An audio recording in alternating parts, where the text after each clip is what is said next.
સુરતમાં કોંગ્રેસમાં લોચો. નમસ્કાર, સ્વાગત છે આપનું આરબી ન્યૂઝના ટોપ 10 સમાચારમાં. હું અશ્વિન રાઠોડ. લોકસભા ચૂંટણીમાં કોંગ્રેસને મોટો લોચો. સુરતમાં ઉમેદવાર નિલેશ કુંભાણીનું ફોર્મ રદ કરાયું. ફોર્મ રદ કરવાની જોગવાઈ કાયદામાં નથી. નિલેશ કુંભાણીને પૈસાની ઓફર કરાયા હોવાનો કોંગ્રેસ પ્રદેશ પ્રમુખનો દાવો. હાઈકોર્ટ અને સુપ્રીમ કોર્ટમાં અમે જઈશું. હરિયાણાના ગુરુગ્રામમાં સ્મશાન ભૂમિની દિવાલ ધરાશાયી થતા 5 લોકોના મોત. રાજસ્થાનમાં ટ્રક અને વાન વચ્ચે ભયંકર ટક્કર થતા લગ્નમાંથી આવી રહેલા 9 યુવકોના કરુણ મોત. સાબરમતી જેલ સંકુલમાં 138 કરોડના ખર્ચે 45 એકરમાં નેશનલ લેવલની ટ્રેનિંગ સ્કૂલ બનશે.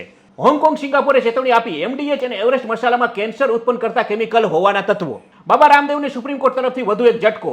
હવે ચૂકવવો પડશે સર્વિસ ટેક્સ. ચેન્નાઈ એરપોર્ટ પરથી 5000 રેડ ઇયર સ્લાઇડર કાચબા જપ્ત. અઠવાડિયામાં આ બીજી ઘટના. પ્રશાંત મહાસાગરમાં જાપાની નેવીના 2 હેલિકોપ્ટર અથડાતા 1 વ્યક્તિનું મોત, 7 લાપતા હોવાના અહેવાલ. મધ્ય આફ્રિકામાં નદીમાં બોટ પલટી જતા 58 થી વધુ લોકોના મોત થયા હોવાના અહેવાલ.